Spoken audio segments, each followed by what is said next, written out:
आइए जानते हैं फरवरी महीने के कन्या राशि फल के बारे में। तो सबसे पहले आपका सार बता देते हैं पूरे महीने का और उसके साथ ही आपको हम आपके ग्रहों की स्थिति को बता देते हैं। तो कन्या राशि में जन्मे जातकों के लिए महीना मध्यम रूप से फलदायक रहने की संभावना है। राशि में केतु महाराज की उपस्थिति, सप्तम भाव में शुक्र और राहु की उपस्थिति आपके वैवाहिक संबंध में उतार चढ़ाव के साथ कुछ परेशानी और बीच बीच में कुछ प्रेम की स्थितियां उत्पन्न करेंगी, लेकिन स्वास्थ्य स्थिर हो सकता है।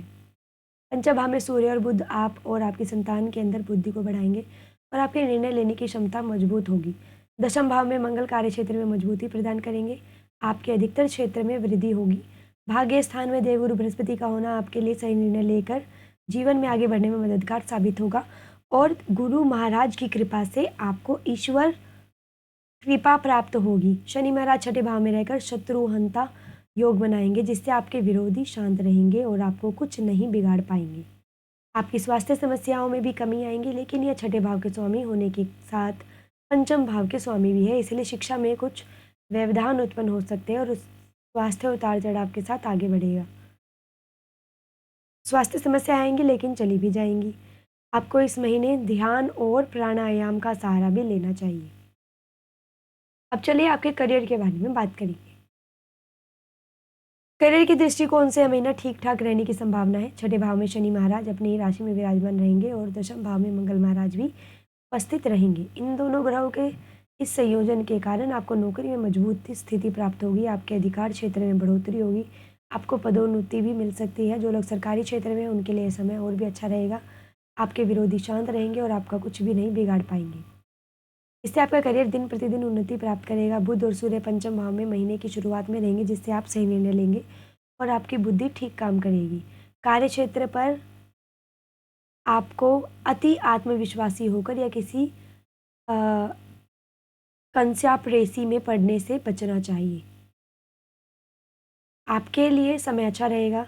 यदि आप कोई व्यापार करते हैं तो आपके लिए महीना अच्छा रहेगा। सप्तम भाव के स्वामी बृहस्पति महाराज नवम भाव में, जिससे व्यवसायिक में यात्राओं से आपको अधिक लाभ मिल सकता है और आपके संबंध कुछ ऐसे व्यक्तियों से बनेंगे जो दीर्घ काल तक आपके व्यवसाय को विस्तार प्रदान करेंगे और आपको कार्य क्षेत्र पर कुछ सावधानियां रखनी होगी और कार्य क्षेत्र का माहौल अच्छा बनाए रखना होगा, जिससे आपके काम में इजाफा होगा।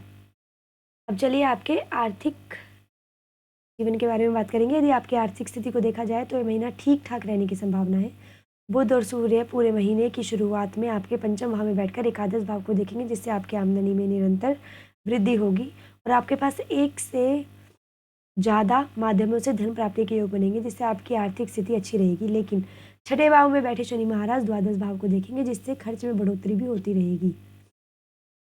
हालांकि शनि पंचमेश होने के कारण यह नियंत्रण में रहेंगे, इससे ज़्यादा परेशान होने की आवश्यकता नहीं पड़ेगी। आपकी राशि पर गुरु बृहस्पति महाराज की दृष्टि होने के कारण आप सही निर्णय लेने में सक्षम रहेंगे और आपकी आर्थिक चुनौतियों को कम करने में भी ये निर्णय आपकी मदद करेंगे। दशम भाव में उपस्थित मंगल महाराज आपको धन प्राप्ति में मदद करेंगे। कार्य क्षेत्र में आपकी बढ़ोतरी होगी, जिससे परिणाम स्वरूप आपको धन प्राप्ति के योग बनेंगे।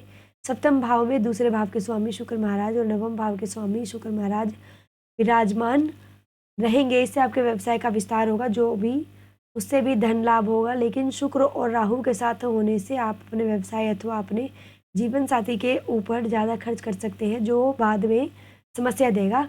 इसको आपको ध्यान में रखकर ही कोई योजना बनानी होगी। अब चलिए आपके स्वास्थ्य के बारे में बात करेंगे। तो यह महीना स्वास्थ्य के दृष्टिकोण से मध्यम रहने की संभावना है। आपकी राशि में पूरे महीने केतु महाराज विराजमान रहेंगे और सप्तम भाव में राहु की उपस्थिति शुक्र के साथ रहेगी। मंगल भी दशम भाव में बैठकर आपकी राशि को देखेंगे, जिससे स्वास्थ्य समस्याएं बढ़ सकती है। हालांकि आपकी राशि स्वामी जो कि बुध है, वो सूर्य के साथ उपस्थित होकर महीने के पूर्वार्ध में पंचम भाव में रहेंगे, जिससे स्वास्थ्य में कुछ सुधार रहेगा, लेकिन उन पर भी मंगल की दृष्टि होगी और महीने के उत्तरार्ध में बुध और शुक्र भी छठे भाव में आ जाएंगे। यहाँ पर शनि पहले से ही विराजमान है, इसलिए स्वास्थ्य समस्याएं आती जाती रहेंगी। पंचम भाव के स्वामी होने के कारण शनि महाराज छठे भाव में होने से स्वास्थ्य समस्या को बढ़ाने के बाद उनसे लड़ने की शक्ति भी प्रदान करेंगे और उनसे बाहर निकलने में भी आपकी मदद करेंगे। अब चलिए आपके प्रेम व वैवाहिक जीवन के बारे में बात करेंगे। यदि आप प्रेम संबंध में हैं तो आपके लिए महीने की शुरुआत अच्छी रहेगी। बुध और सूर्य का बुध आदित्य योग आपके प्रियतम को सोचने समझने की शक्ति प्रदान करेगा। इस दौरान आपके द्वारा किए गए निर्णय भी बहुत अच्छे होंगे जो, और वह आप दोनों की बेहतरी के लिए बेहतर और बहुत ही बढ़िया सोच है। और आपके प्रेम संबंधों की वृद्धि होगी। पंचम भाव के स्वामी शनि महाराज छठे भाव में विराजमान है और उनकी दृष्टि अष्टम भाव, एकादश भाव और तीसरे भाव पर है, जिससे आप अपने प्रीतम के साथ कहीं घूमने भी जा सकते हैं और इसके आपके खर्चों में बढ़ोतरी होने के योग भी बनेंगे। देवगुरु बृहस्पति पंचम भाव पर होने से बीच बीच में तनाव और टकराव भी होगा, इसलिए बृहस्पति महाराज की अमृत समान दृष्टि आपके रिश्तों को संभाल कर रखेगी। विवाहित जातकों के लिए यह महीना उतार चढ़ाव से भरा होगा। आपकी राशि में केतु और सप्तम भाव में राहु के साथ शुक्र की उपस्थिति जहाँ एक तरफ आपके रिश्तों को उतार चढ़ाव पे लेके आएगी और आपकी सहिष्णुता को कम करेगी। वही शुक्र और राहु का शुक्र और राहु का जो युति है वो शुक्र का उच्च राशिगत होना और आपके रिश्ते में रोमांस से भरपूर योग बनाएंगे, जिससे आपका रिश्ता जो है उतार चढ़ाव के बावजूद भी आगे बढ़ता रहेगा। अब चलिए आपके पारिवारिक जीवन के बारे में बात करेंगे। तो यह महीना पारिवारिक तौर पे उतार चढ़ाव से भरा रहने वाला है, हालांकि कुछ हद तक अच्छे परिणाम मिलेंगे। चतुर्थ भाव के स्वामी गुरु बृहस्पति महाराज नवम भाव में रहकर भाग्य की वृद्धि करेंगे। परिवार की चल अचल संपत्ति में बढ़ोतरी होगी। परिवार के बुजुर्गों का सहयोग और आशीर्वाद आपको प्राप्त होगा और बृहस्पति की दृष्टि आपके प्रथम भाव और आपके तीसरे भाव और आपके भाई बहनों की समस्याओं का भी अंत करेगी और आपके लिए तरक्की के रास्ते खुलेंगे। मंगल महाराज की दृष्टि आपकी राशि पर रहेगी, जहाँ पर पहले से ही केतु की महाराज को विराजमान किया गया है, इसलिए इस दौरान आपको अपने क्रोध पर विशेष नियंत्रण करने की सलाह दी जाती है, क्योंकि ऐसा ना करने पर आप अपने हाथों अपने रिश्ते में तनाव खड़ा कर सकते हैं। इसलिए नियंत्रण व्यवहार करके ही आप अपने अति आवश्यक कार्य ये कर पाएंगे। और देवगुरु बृहस्पति इसमें आपकी मदद भी करेगा। आपके अविवाहित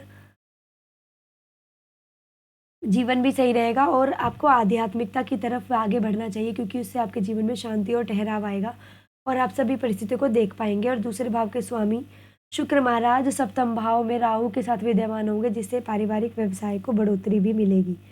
अब चलिए ये तो रही पूरे महीने का हाल। अब साथ में आपको बता देते हैं कि आप क्या उपाय करके नकारात्मक चीज़ों को सकारात्मक में बदल सकते हैं। तो सबसे पहला उपाय यही है कि आपको बुध ग्रह के बीज मंत्र का जाप करना चाहिए। बुधवार के दिन किन्नरों का आशीर्वाद लेना चाहिए, सदैव लाभदायक रहेगा ये आपके लिए। और उत्तम गुणवत्ता का ऑयल रत्न शुक्रवार के दिन अनामिका उंगली में धारण करके आप के लिए लाभदायक रहेगा। आपको श्री गणेश जी को दुर्वांकुर अर्पित करना चाहिए। और साथ ही ऐसी राशि को जानने के लिए हमारे चैनल लोक सेवा धर्म को सब्सक्राइब करें व वीडियोस को लाइक करना ना भूलें।